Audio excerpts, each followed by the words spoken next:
Good evening, everyone, and greetings from Bogota. I am very glad to be with you tonight through this remote channel in order to finish up the contents of topic number one, Introduction to Strategic Management. We were engaged in a very nice discussion and participation from many of you defining strategy and its components. And naturally speaking, I don't want to leave out of that other important components that you need to understand in order to create and to use the strategy in a corporate world in a good manner. In this particular hangout, I intend to talk with you just as also sharing some of the contents that were remaining from topic number one. So if you allow me, please, a moment, I will share the screen with you to continue the presentation of the topic, and then we will stop on certain important issues to talk face to face. So just give me a second if you're so kind. Thank you very much.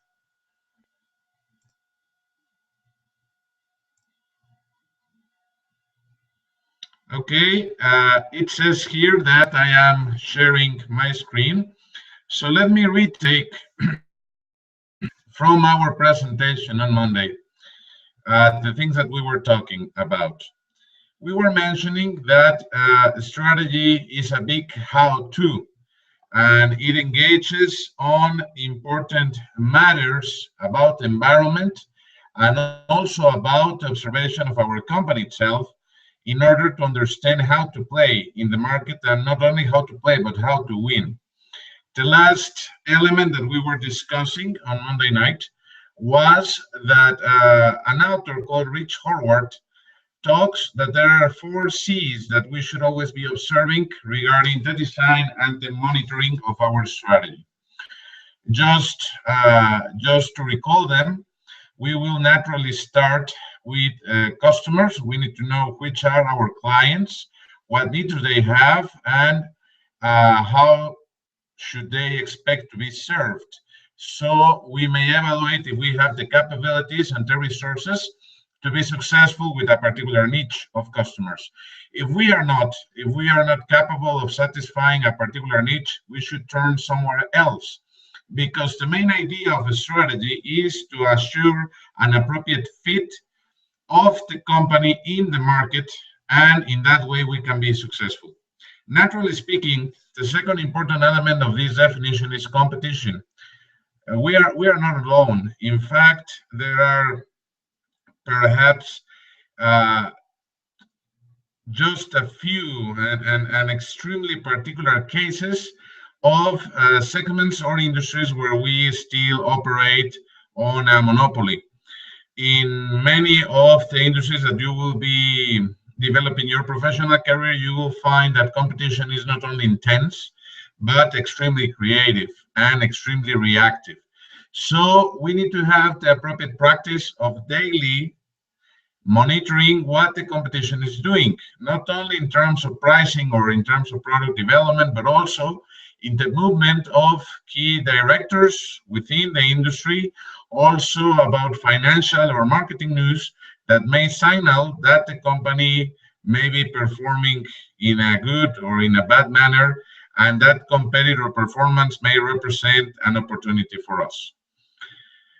Naturally speaking, the contrast of the analysis of competition is the analysis of our company, the third C.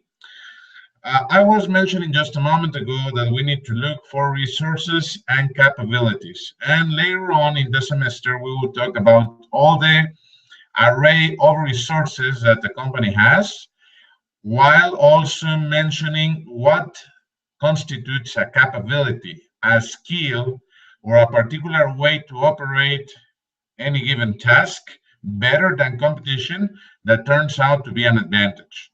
Now, the final important C is context. Besides the competition in the market, any kind of company is subject to external conditions that we cannot modify. We can adapt to them. We can predict them, and we may be proactive in order to have actions that minimize damage or seize particular opportunities. We are talking about an element that we will see further on in external analysis when we study social, technological, environmental, political affairs that may be common to all the players in a given sector. So, with all these elements in hand, the components, the four C's, the five P's of a strategy, the main idea of a how to, a big how to. Let me just summarize four phases or four steps that may tell us what a strategy is so far with these ideas.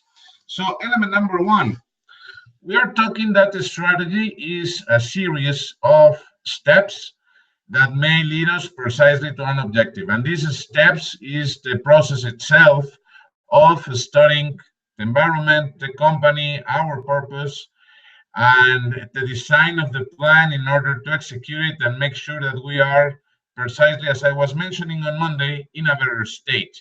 We don't want to be in the lower part of the staircase. We want to be in the upper part always. The second important element is precisely the definition of an objective. We don't need a strategy if we don't know where we are going. And the objective will be defined naturally by the interaction of our own capabilities and resources and external assessment. We need to define what do we want to achieve that it's viable and it represents naturally a benefit for our company and for us.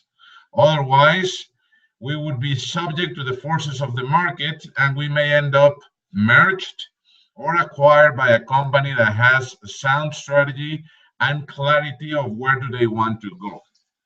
The third important element of strategy is a time frame. No matter what kind of business we operate, the strategy is a temporary thing. There is no strategy that lasts forever. Why? Because the competition changes, because we tend to change, and the external conditions as well. Therefore, we develop strategic plans that may be measured in terms of a semester or in terms of a year or a 2 year period. But let me emphasize this. Nowadays, the short term is getting closer and closer every single day. To think in strategic terms in a year in many industries, including mine, nowadays seems like middle or almost short term. We need to monitor strategy very, very closely and make sure to have a deadline, not only to set pressure and motivation on teams, but to make sure that we can adapt if the environment changes. And the final important condition of a strategy is what I try to symbolize with this image, the deployment of resources, the decision that allows us to assign certain people, certain assets in order to fulfill a certain task that may be derived precisely from the previous steps in a given time frame according to an objective that will lead us to a better state, turning backwards the definition of strategy. Now, what this implies as a main keyword is that the strategy is a choice, okay? A strategy, whenever you commit to a course of action, you are letting some things out, and this is good. Why? Because in the market, whenever you try to engage in too many segments at the same time, you end up being not excellent in all of them. And the main idea is that you create a space that it's perfectly suited for you, that you can defend or you can develop for a long time, and the customers themselves may turn to be your promoters. Therefore, you have to make sure that you take decisions, okay? And something important is that whenever you commit to a decision, you are letting go some other opportunities, but these other opportunities may not be as attractive as the one you are taking. This is why it is extremely important to have clarity of the context and the information regarding the strategy, okay? Now, think for a moment in a laser beam, okay? The strategy is a choice because you concentrate all your resources, your limited resources, where they can have the largest impact or the better result for you. If you take all your resources extremely dispersed, you may not reach the same result. Okay?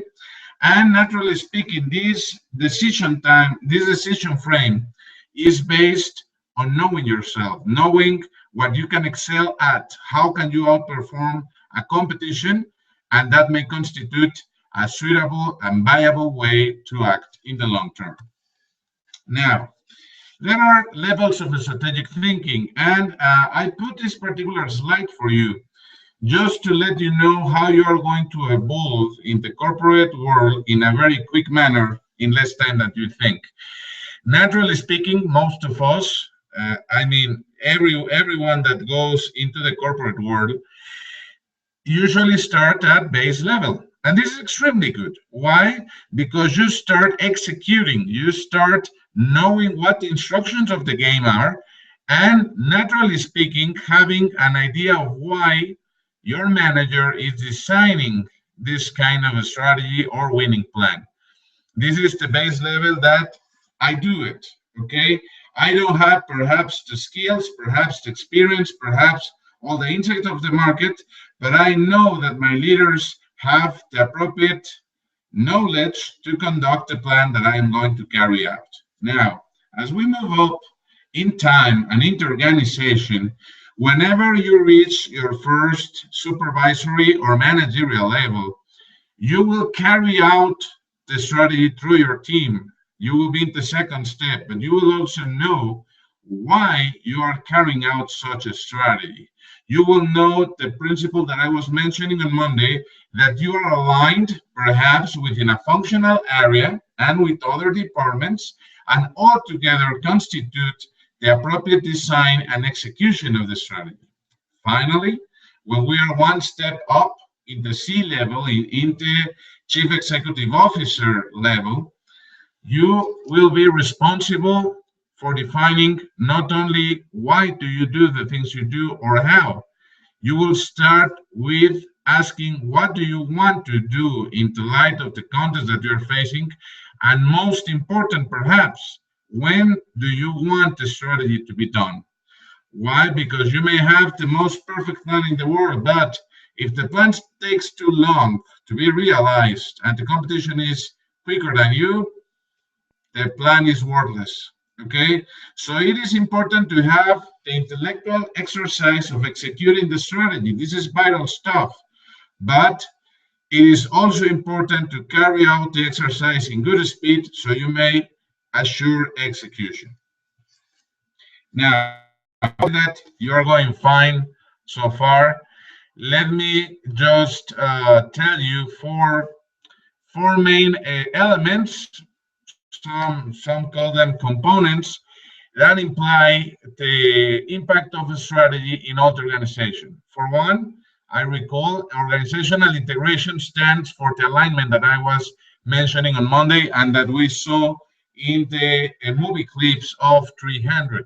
Okay, whenever you have clarity of objectives, whenever you have a plan that has been communicated through all the appropriate channels, you create integration, okay? And your managers shall follow you as long as they are not only committed, but also clear of what they need to do. Now, a strategy is not a sole responsibility of the CEO and vice presidents. It is also a responsibility with the stakeholders.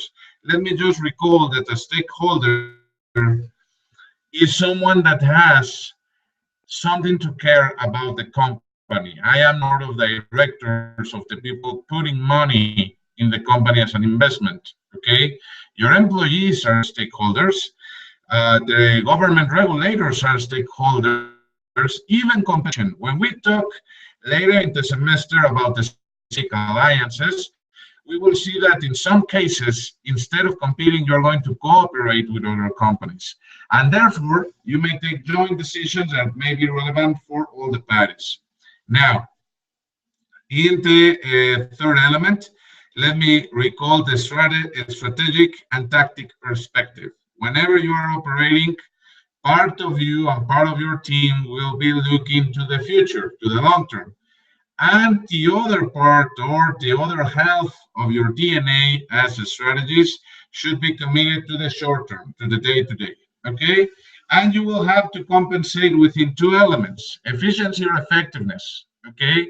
Whenever we're talking about efficiency, let me recall that we are saying, how can I do more with less? How can I take a better care of our limited resources? And effectiveness is the degree in which you are reaching your objectives. If you are doing the right things, while efficiency is doing the things right. It's a subtle but important difference, okay? And whenever you are committed to do the right things, I mean the ones needed for your company, in some events, with the customers, with suppliers, in some corporate decisions, perhaps you will take a short-term, inefficient decision. Nevertheless, if the result in the long term will be better, you should go for it. Okay? Now, I want to make a small pause here to give you a recommendation. So let me go to the screen for a moment.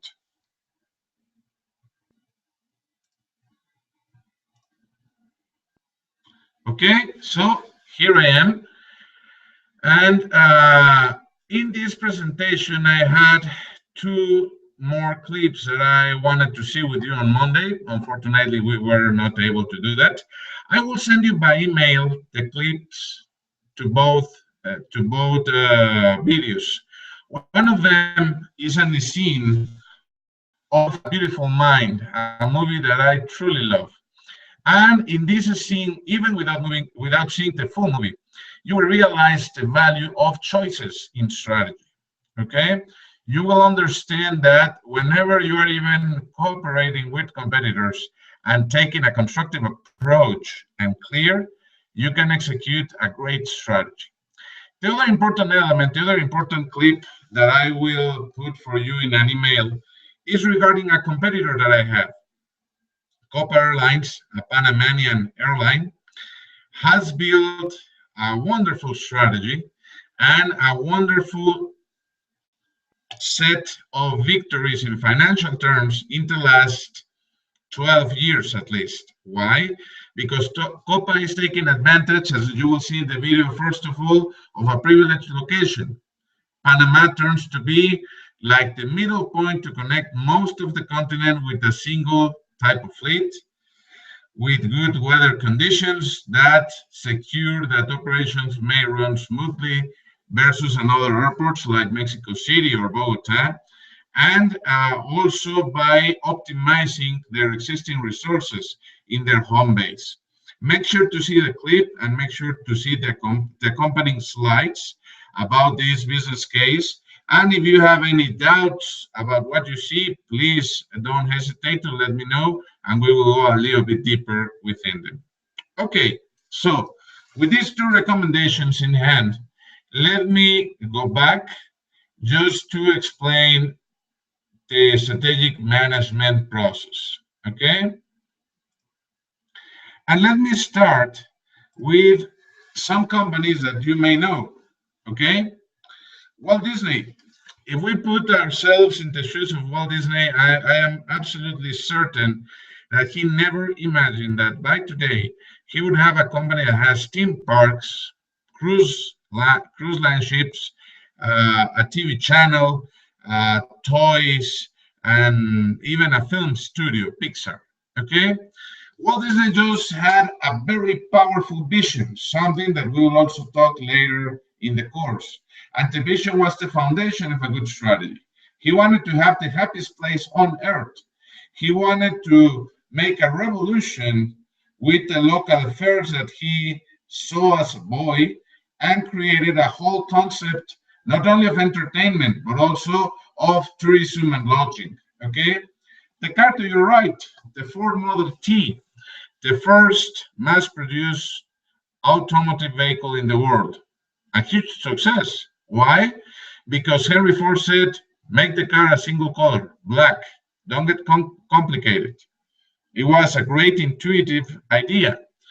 The problem is, not everyone wanted a black car. And when General Motors arrived with an idea of segmenting without compromising the efficiency of the process, it took years for them to become again a powerhouse.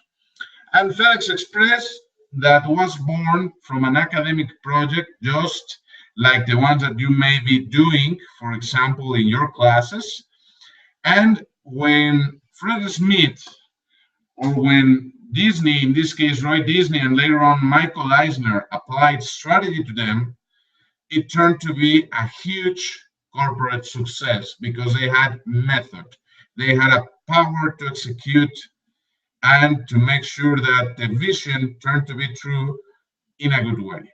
So, with this idea in mind, and in order for you to let you take a small break, please just have in mind that we're about to start in a second clip the strategic process. This will take us 10 more minutes, I assume, but I'll leave you to perhaps take some notes or make sure that you are clear about what we have just talked, and I'll come back to you in some minutes, okay?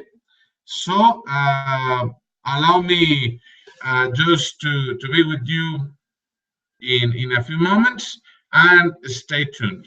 Thank you very much, and see you in a moment.